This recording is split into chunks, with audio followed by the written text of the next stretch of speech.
Bismillahirrahmanirrahim. Cintakan syahid.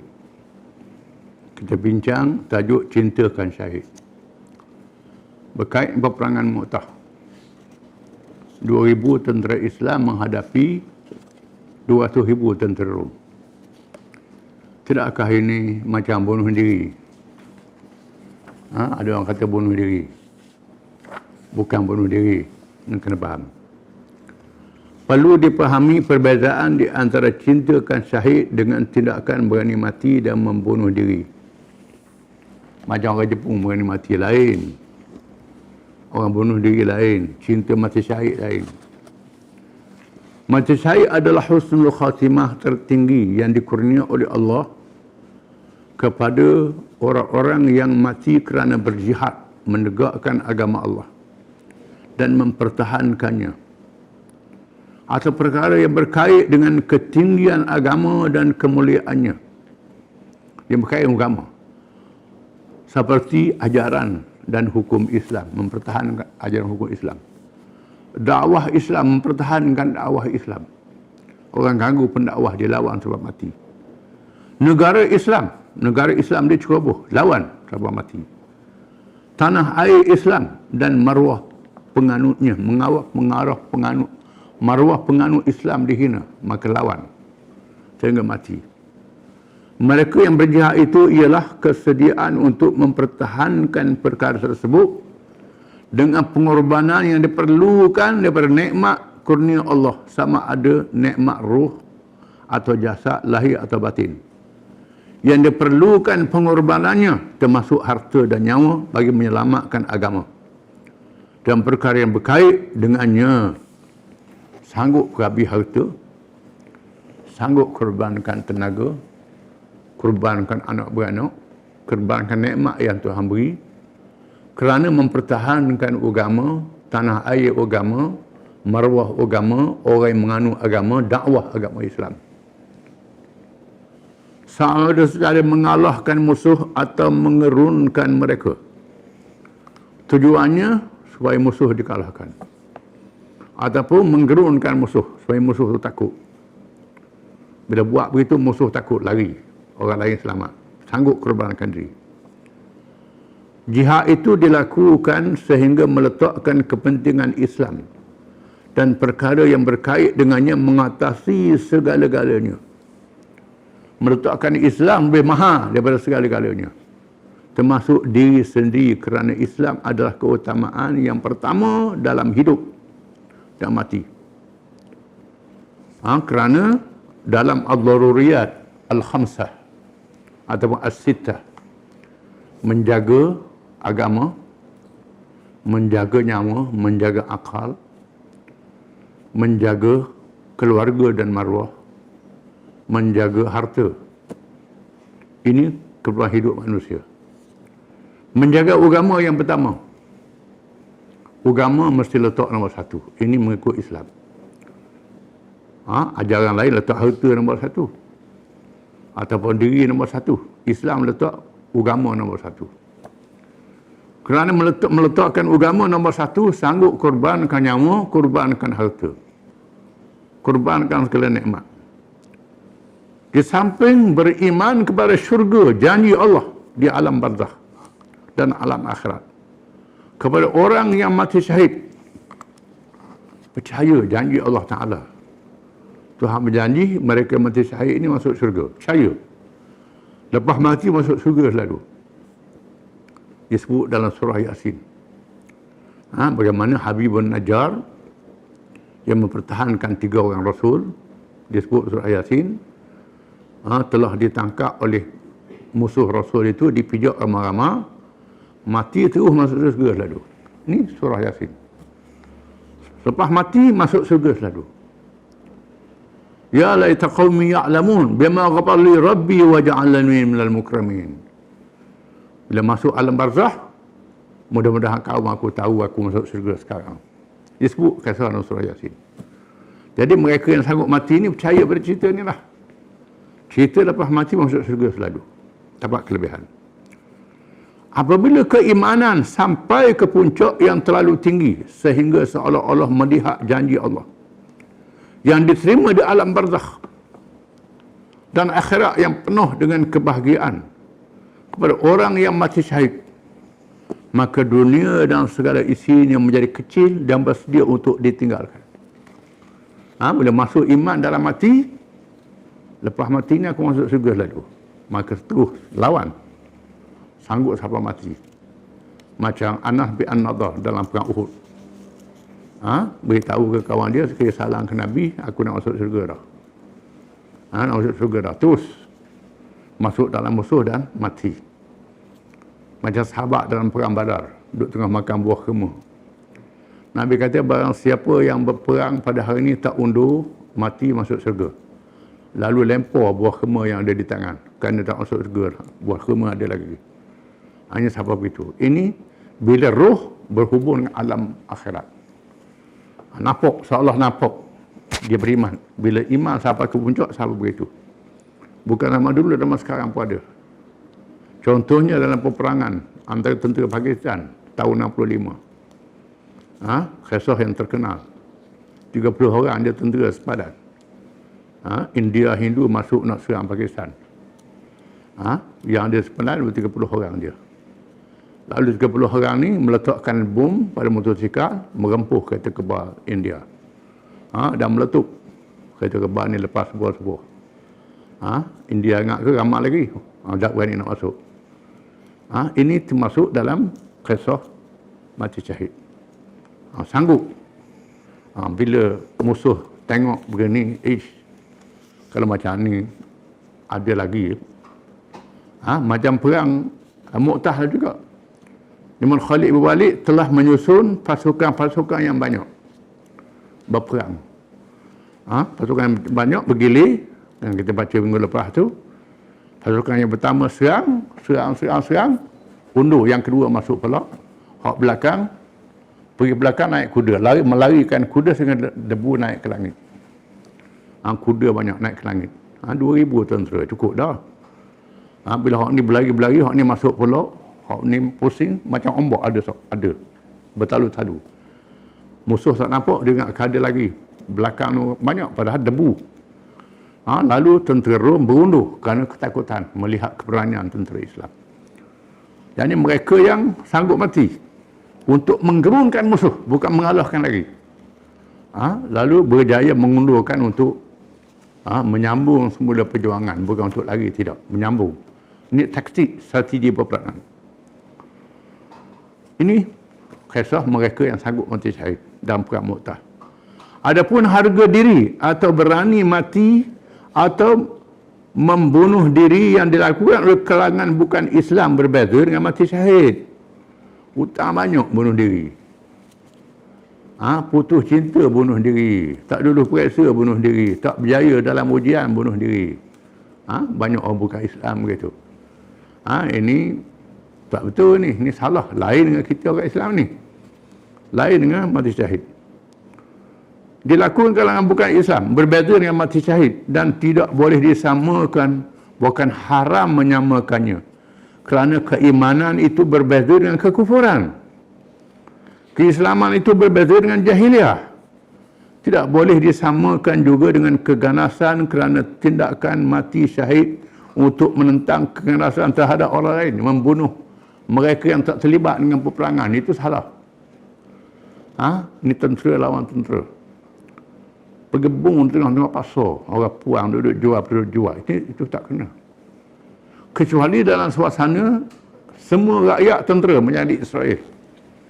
Kerana Israel dia buat kerahan semua rakyat adalah tentera.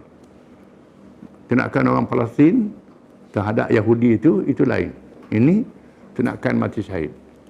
Kerana dia anggap negara Israel itu adalah kawasan ketenteraan, kawasan peperangan. Ini bukan kawasan peperangan, pergi bunuh. Pergi bunuh tempat hotel pelancongan itu salah. Pergi bunuh dekat diplomat asing itu salah, tak betul. Kerana dalam Islam, diplomat ada perlindungan. Yang sah, yang ada hukum dia, lain. Sehingga bersedia mengorbankan diri sendiri untuk membunuh orang lain yang bukan musuh Dan Islam mengharamkan menjadikan mereka yang tidak terlibat dengan kezaliman sebagai sasaran. Orang yang bukan sasaran peperangan tidak boleh. Perempuan, kanak-kanak, orang awam, ini salah.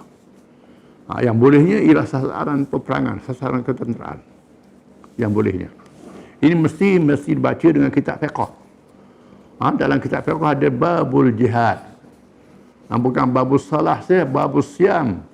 Bab semayang, bab puasa, bab bersuci. Dalam kitab bab muamalat, babul jihad. Ada dalam kitab fiqh. Malangnya tak baca fiqh, bab ibadat je baca, bab jihad tak baca. Ini silap.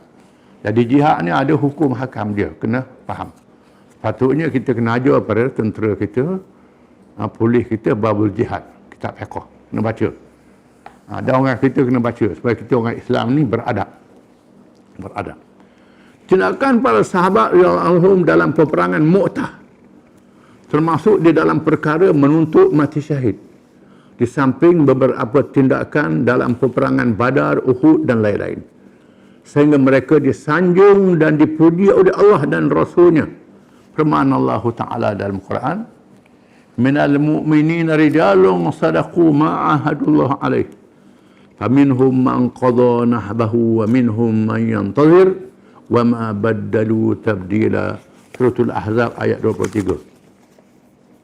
Artinya, dan kalangan orang-orang yang beriman itu ada orang-orang yang benarlah janji mereka kepada Allah, maka dalam kalangan mereka ada orang yang telah menunaikan ajalnya mati syahid, dan dalam kalangan mereka ada pula orang yang menunggu giliran untuk mati syahid, dan mereka tidak sia-sia menukarkan janjinya. Ini disebut dalam Quran. Itulah mereka yang mempertahankan Islam, meninggikan Islam, mempertahankan umatnya, maruah umatnya dan negara orang Islam. Kesan peperangan Mu'tah. Walaupun peperangan Mu'tah tidak mencapai matlamat, tidak akan menghukum mereka yang membunuh utusan Rasulullah SAW. Asalnya perang Mu'tah ni ialah untuk menghukum raja yang membunuh utusan Nabi SAW. Kerana Nabi menghantar surat kepada raja itu supaya sama ada masuk Islam atau berdamai ataupun perang. Mengikut amalan antarabangsa, utusan tak boleh dibunuh. Ini amalan antarabangsa dan Islam menerima amalan ini. Tiba-tiba dia bunuh utusan Nabi. Ini sudah melanggar. Lalu Nabi menghantar tentera untuk menghukum raja yang membunuh utusan Nabi ini. Oleh kerana raja ini bernaung di bawah Empire Rom Byzantine. Maka Rom menghantar tentera membantu raja ini. Itu jadi perang Mu'tah. Walaupun tak berjaya kerana tentera Rom terlalu ramai. Nabi hantar 2,000, tentera Rom 200,000. Berlaku perang yang tidak seimbang. 3 penglima syahid, iaitulah Zaid, Ja'far, Abdullah bin Rawah radhiyallahu anhu syahid. Akhirnya Khalid bin Walid mengambil alih dan mengatur strategi taktik yang bijak sehingga berjaya mengundurkan Rom, dan tentera Islam berundur tanpa meneruskan peperangan kerana jumlah sangat besar. Balik semula ke Madinah. Disebut kisahnya, bila balik Madinah ada orang yang lontar dengan batu marah. Nabi kata jangan. Mereka bukan mengalah, tidak. Mereka berundur kerana taktik peperangan. Itu bukan melarikan diri, tidak. Tetapi memberi kemenangan moral yang sangat tinggi kepada Islam. Kerana ia sangat mengejutkan kabilah-kabilah Arab. Perang Mu'tah ni mengejutkan kabilah Arab.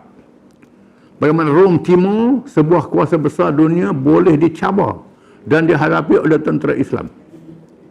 Ini adalah perkara yang mustahil dan sangat menakjubkan mengikut perhitungan mereka.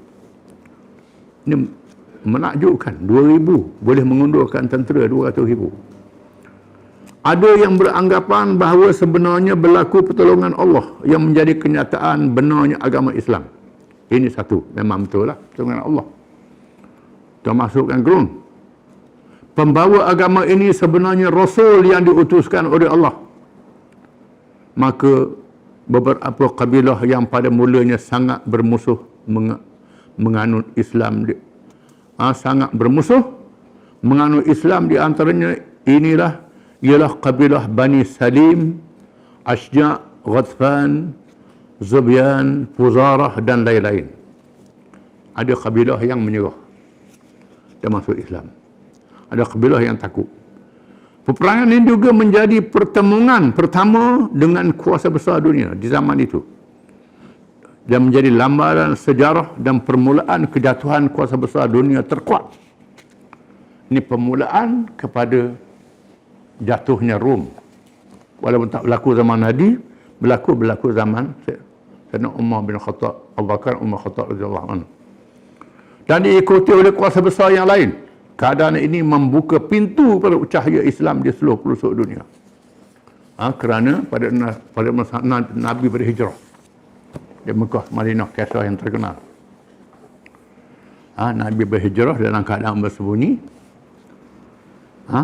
Kisah hijrah bila pemimpin musyrikin Mekah tak berjaya menangkap Nabi, lalu mereka menawarkan hadiah 100 ekor unta kepada sesiapa yang berjaya menangkap atau membunuh Muhammad sallallahu alaihi wasallam. Lalu Suraqah bin Malik, seorang panglima Mekah yang terkenal, dengar hadiah yang lumayan ni, suruh khadam dia menyediakan kuda. Dia nak pergi seorang, nak takak Nabi, nak bunuh Nabi, boleh 100 ekor unta. Kalau ajak kawan, kena bagi hadiah ni. Dalam kepala dia nak dapat hadiah seorang dia. Suraqah bin Malik, lalu dia pun dia dengar berita Nabi dan Abu Bakar dengan seorang pemandu melalui jalan yang luar biasa, tak dilalui oleh orang, dan dia tahu, dia dapat rahsia tu.